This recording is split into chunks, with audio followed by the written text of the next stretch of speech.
তাদেরকে আমি জোরহাত করে বলছি, আপনাদের যে ক্যান্ডিডেট হয়েছে সেই ক্যান্ডিডেট তার পুরো পরিবার লোকসভা ভোটে তারা প্রচার করেছে, তাদের পুরো পরিবার লোকসভা ভোটে প্রচার করেছে। এই শুনতে পাচ্ছেন আমার কথা? যিনি আইএসএফ এর ক্যান্ডিডেট হয়েছে আগামী লোকসভা ভোটে মধ্যম গ্রামে তাদের পুরো পরিবার, তাদের পুরো আত্মীয় স্বজন বিজেপির প্রচার করেছে, আর তাকে আপনারা ভোট দেবেন? আমি আপনাকে বলে দিয়ে যাচ্ছি, 4 তারিখে রেজাল্ট বেরোবে, 1 মাসের ভেতরে ও বিজেপিতে জয়েন করবে। এটা মাথায় রাখবেন। ওর চারিদিকে বিজেপির লোক ঘিরে আছে, ওকে সাজিয়ে এখানে পাঠানো হয়েছে যে মুসলমানদের ভোটটা কাটো। আর যারা বিজেপি করছেন তাদেরকে আমি বলবো, দিদি 74টা প্রকল্প আপনার বাড়িতে আছে। কটা প্রকল্প? 74টা প্রকল্প আপনার বাড়িতে আছে। শুনলাম যে অঞ্চলে টিএমসি জিতেছে, অল্প টিএমসি জিতেছে, কিন্তু একটু ব্যালেন্স করতে হয়েছিল। সেই সময় আইএসএফ এর ছেলেরা বিজেপির পাশে এসে দাঁড়িয়েছে, আইএসএফ এর ক্যান্ডিডেটরা বিজেপির পাশে এসে দাঁড়িয়ে বলছে, না আমরা বিজেপির সঙ্গে জোট করে আমরা এই অঞ্চলটা করব। তাহলে বলুন তো, বিজেপির সঙ্গে জোট করে অঞ্চল তৈরি করলো, তো তাকে আমি যে বলতাম বিজেপির মিটিং, এটাকে আমি ভুল বলছি? অতএব আপনারা সুন্দরভাবে কাজ করুন। আপনারা কর্মী মেম্বার যারা আছেন ভালোভাবে মানুষের পাশে যান, মানুষের কাজগুলো করুন।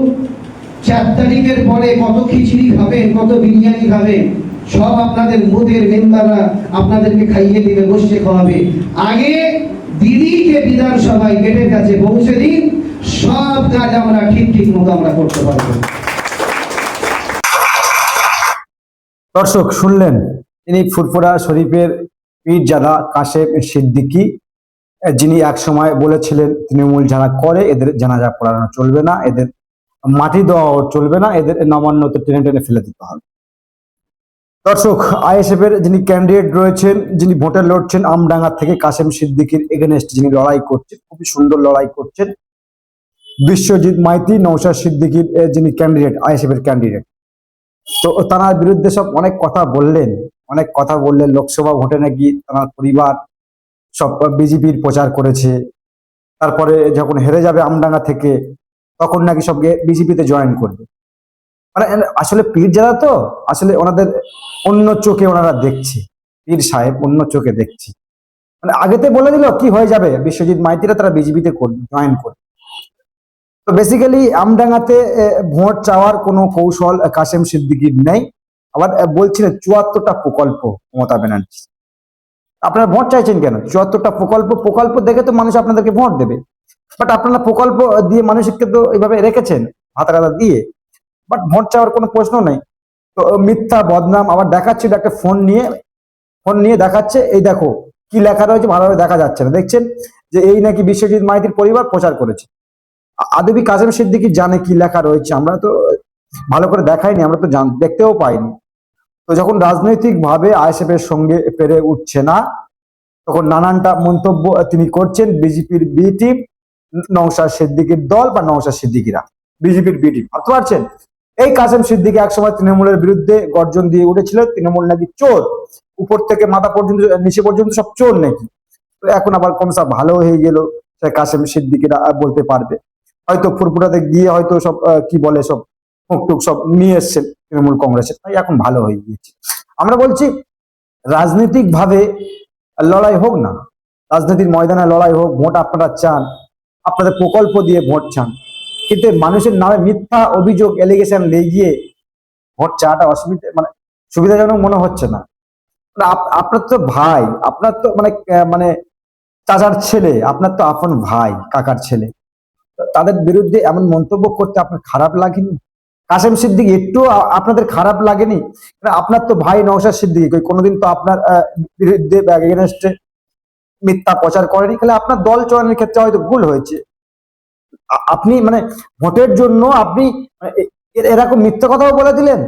আপনার ভাইরা সব আব্বাস সিদ্দিকী, নওশাদ সিদ্দিকী সব বিজেপির বি টিম, বিজেপির সঙ্গে কাজ করছে।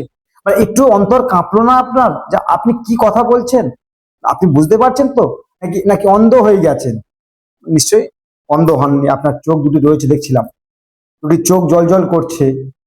তো কাসেম সিদ্দিকী এত নিচে নেমে গেলেন, আচ্ছা এত নিচে নেমে গেলেন, মানে এত চটি চেটেছেন আপনি, আপনার জিভটা পর্যন্ত সাদা হয়ে গিয়েছে। মানে বেসিক্যালি পীরজাদাদের বিরুদ্ধে আমরা বলতে চাই না, পীরজাদাদের বিরুদ্ধে আমরা বলতে চাই না। আপনি তো দিদি তো যদি আপনাকে বলে আপনি আগুনে ঝাঁপ দিয়ে দেবে, বাট আমরা পীরজাদাদের সঙ্গে লাগতেও চাই না, বেশি কিছু বলতেও চাই না। কিন্তু সে ফালতু কথা আপনি বলছেন, তার কোনো ভিত্তি আপনার কাছে রয়েছে? মানে একটা লেখা দেখিয়ে দিলে দূর থেকে যে দেখুন সব বিজেপি প্রচার করেছে, আমরা মেনে নেবো? প্রুফ আছে আপনার কাছে? মিথ্যা মিথ্যা এলিগেশন লাগাচ্ছেন কেন? বিশ্বজিৎ মাইতি যিনি আইএসএফ এর ক্যান্ডিডেট হয়েছে, তাকে আমরা ফোন করব, ফোন করে আমরা জানবো আদবে কি আমরা আমরা যেটা জানি আর কি, তার পরিবার বিজেপির সঙ্গে জড়িত নয়। ফালতু মানুষকে ভুলভাল কেন বোঝাচ্ছেন কাসেম সিদ্দিকী? 74টা প্রকল্প দিদি আপনাদেরকে দিয়েছেন, সে এই প্রকল্প নিয়ে ভোট চান না, মানুষ ভোট দেবে না। আসলে কাসেম সিদ্দিকীর হারার ভয়ে অনেক রকম, কারণ কাসেম সিদ্দিকী তো ওখানে হারছে, আমরাই সমীকরণ করে দিতে পারি। কাসেম সিদ্দিকী হারার ভয়ে ভাইয়ের উপরে এলিগেশন লাগিয়ে দিচ্ছে, মানে ভাইয়ের উপরে এলিগেশন লাগিয়ে দিচ্ছে। আসলে রাজনীতিটা হোক না কাসেম সাহেব, রাজনীতিটা হোক না, রাজনীতির মতো করে লড়াই করে। লড়াই তো আপনারা করছেন, করুন না। আপনাদের প্রকল্প দিয়ে ভোট চান না, আপনাদের এত প্রকল্প, বাড়িতে বাড়িতে গিয়ে ভোট চাইতে হচ্ছে, এটা আশ্চর্য ব্যাপার নয়? এত প্রকল্প আপনাদের, 74টা আপনি বলছেন, আমি তো জানি 64টা, তো আপনারা বলছেন 74টা, 74টা হতেই পারে, সব ভিক্ষা ভাতা। তো সেই প্রকল্প দিয়ে ভোট চান না, মানুষকে মিথ্যা মানে এলিগেশন কেন লাগাচ্ছে, মানুষকে মিথ্যা এলিগেশন কেন লাগাচ্ছে? নওশাদ সিদ্দিকীর দল বিজেপির সঙ্গে রয়েছে, বিজেপির সঙ্গে জোট, বিজেপির বি টিম, প্রমাণ আপনার কাছে রয়েছে। মিথ্যা কথা বলতে আপনার একটু অন্তর কাঁপলো না? আপনারা একটু অন্তর কাঁপলো না? আপনারা সব নামাজ টামাজ পড়েন, পীর সাহেব, আপনাদের উপর সব অনেকে ভরসা করে, আমরাও ভরসা রাখি, কিন্তু আপনি এত নিচে নেমে যাবেন, মানে এত নিচে নেমে যাবেন, আপনি কোনোদিন আপনার আয়নায় মুখটা দেখবেন যে আপনি কি কথাগুলো বলছেন। আমাদের তো খারাপ লেগে যাচ্ছে, মানে আপনি এত মিথ্যা কথা বলছেন, আমাদের শুনে লজ্জা লাগছে, সাধারণ মানুষের তো লাগছে, আমাদের লজ্জা লাগছে। নওশাদ সিদ্দিকী তার ছোট দল একটি, নিজের মতো করে তারা লড়াই করছে, ভালো একটা জায়গায় তারা যাচ্ছে, আপনি সেই ভাইকে বলে দিলেন বিজেপির দালাল, বিজেপির বি টিম। মানে একটু আপনার কাঁপলো না অন্তর যে কি কথা বল? আপনি কি বুঝতে পারছেন যে কি কথা বলছেন? একই পরিবারের আপনারা সব ভাই ভাই, দিন শেষে আপনারা ভাই। নওশাদ সিদ্দিকীর বক্তব্য আমরাও শুনি, তার বক্তব্য আর আপনার বক্তব্য অনেক ফারাক, অনেক ফারাক। না আপনি আসলে চটি চাটতে চাটতে এমন চাটেছেন, আপনার জিভ পর্যন্ত মানে সাদা হয়ে গিয়েছে, মানে এত চটি আপনি চেটেছেন। দর্শক, কাসেম সিদ্দিকী যে মন্তব্য করেছেন, এর কোনো ভিত্তি তার কাছে নেই, তার কাছে নাই।